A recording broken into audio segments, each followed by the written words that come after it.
Guys, welcome back to my channel due maths. और इस video में हम क्लास 7th का chapter 2 which is fractions and decimals उसके ट्राई दिस पेज नंबर 50 के क्वेश्चंस अटेम्प्ट करने वाले हैं। इससे पहले के जितनी भी एक्सरसाइजेस और ट्राई दिस क्वेश्चन अपलोड हो चुके हैं ऑलरेडी, चैनल पे आप जाके देख सकते हैं, नहीं तो लिंक डिस्क्रिप्शन में आपको मिल जाएगा, उस पर क्लिक करके पूरी प्लेलिस्ट आपके आगे खुल जाएगी और आप पूरा चैप्टर वहां से पढ़ सकते हैं। और वीडियो को स्टार्ट करने से पहले इस चैनल को सब्सक्राइब कर दीजिए, वीडियो को लाइक कर दीजिए और कमेंट करके जरूर जाना कि आपको समझ आया है या नहीं। और इस वीडियो में खासकर हम एक ही चीज पे फोकस करने वाले हैं, मल्टीप्लिकेशन ऑफ डेसिमल्स। डेसिमल्स को मल्टीप्लाई किस तरीके से किया जाता है वो हम इस वीडियो में जानेंगे। So now let's move to question number 1 of try this page number 50।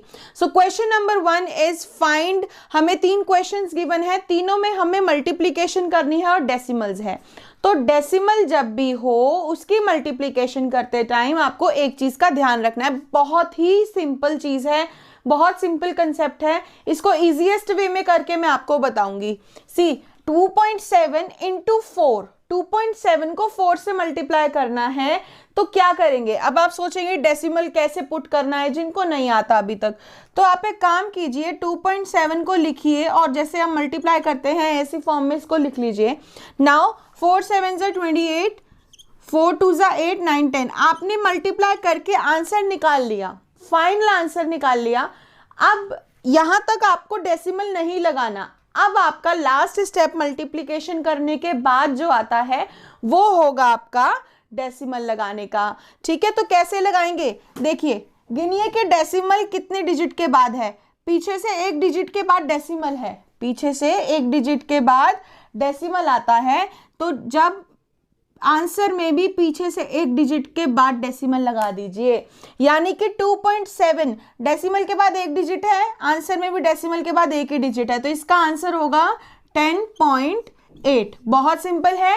Now next भी इसी तरीके से करते हैं, 1.8 इंटू 1.2। अब इस कंसेप्ट में आपको क्या करना है कि 1.8 और 1.2 लिख लीजिए। अब आप सोचेंगे अरे यहाँ पे तो 2 बार डेसिमल है, इसको कैसे सॉल्व करेंगे, बहुत ही ईजी है।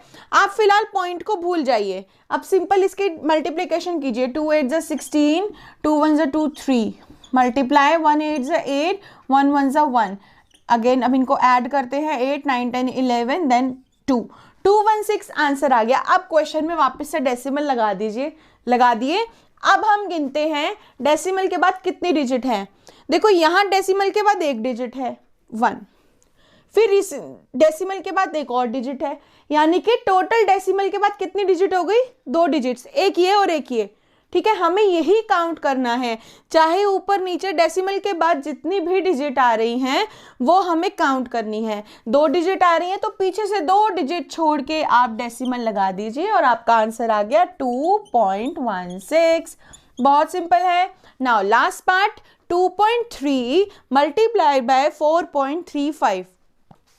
अब 2.3 मल्टीप्लाई बाय 4.35, आप इसको उल्टा भी लिख सकते हैं, हम छोटे डिजिट नीचे लिख लेते हैं, 2.3 नीचे लिख लेते हैं। अभी पहले मैंने आपको बताया पॉइंट हटा दीजिए। ठीक है, सिंपल हम मल्टीप्लाई करते हैं, 3 5 15, 3 3 9, 1 10, 3 4 12 और 13, 2 5 10, 2 3 6 7, 2 4 8। अब इनको ऐड कीजिए, 9 10 11, 8 9 10, सो ये आ गया 1005। अब आप डेसिमल वापस से लगा दीजिए, 4.35 2.3। अब डेसिमल के बाद के डिजिट को हम काउंट कर लेते हैं। देखो डेसिमल के बाद ऊपर 2 डिजिट है, 2 डिजिट, फिर नीचे डेसिमल के बाद एक डिजिट है, तो टोटल कितनी हो गई, 3 डिजिट्स। तो आंसर में क्या करेंगे, पीछे से 3 डिजिट काउंट करेंगे, 1 2 3, और उससे पहले हम डेसिमल लगा देंगे।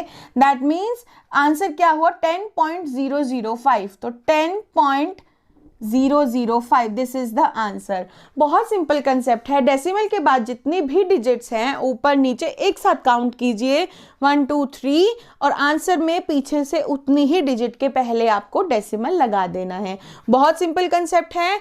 आगे भी इसी तरीके के क्वेश्चंस आप करके देखिए, खुद एग्जाम्पल्स करके देखिए, एक्स्ट्रा क्वेश्चंस करके देखिए, आप समझ जाएंगे और आपके लिए वो बहुत इजी हो जाएगा। So now guys, second question of try this page number 50 वाले क्वेश्चन का सेकंड क्वेश्चन जो है, जो हमने फर्स्ट क्वेश्चन में तीनों पार्ट्स मल्टीप्लाई किए उनके आंसर को ही हमें डिसेंडिंग ऑर्डर में लगाना है।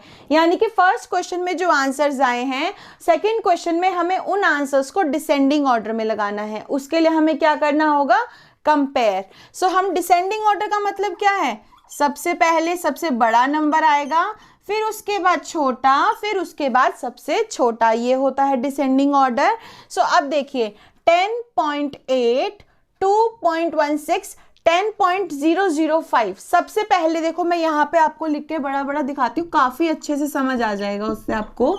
सबसे पहले तो डेसिमल से पहले के डिजिट देखनी है। देखो यहाँ पे 10 है, यहाँ पे 2 है, यहाँ पे 10 है, तो ऑब्वियसली 2 वाला तो सबसे छोटा हो गया, 2 वाला नंबर सबसे छोटा हो गया, दोनों 10 बड़े हैं 2 से, तो इसको तो हम अभी हटा देते हैं क्योंकि हमें सबसे पहले सबसे बड़ा नंबर लिखना है। तो अब क्या करेंगे, डेसिमल से पहले यहाँ भी 10 है, यहाँ भी 10 है, तो अब हम एक स्टेप आगे जाएंगे। जब पहले डेसिमल से सब सेम आ जाए, फिर हम डेसिमल के बाद की पहली डिजिट देखते हैं, 8 और 0। तो अब आप बताइए कि 8 और 0 में से क्या बड़ा होता है, 8। तो सबसे बड़ा नंबर क्या हुआ, 10.8। फिर उसके बाद ये तो सबसे छोटा है, तो बचा क्या, 10.005 और फिर एंड में सबसे छोटा है 2.16। तो ये है डिसेंडिंग ऑर्डर, सबसे बड़ा 10.8, उससे छोटा 10.005, सबसे छोटा 2.16। तो इस वीडियो में हमने दो कॉन्सेप्ट क्लियर किए हैं। फर्स्ट इज कि हम डेसिमल्स की मल्टीप्लिकेशन कैसे करते हैं, सेकेंड कि हम उनको अरेंज कैसे करते हैं, वेदर इन असेंडिंग और डिसेंडिंग। अगर आपको असेंडिंग आ गया तो डिसेंडिंग भी आ जाएगा, डिसेंडिंग आ गया तो असेंडिंग भी आ जाएगा। Basically you learn here how to compare decimal numbers. तो आई होप आपको काफी अच्छे से क्लियर हो गया होगा, और अगर समझ आ गया है तो वीडियो को लाइक कर दो, शेयर कर दो और चैनल को सब्सक्राइब कर दो।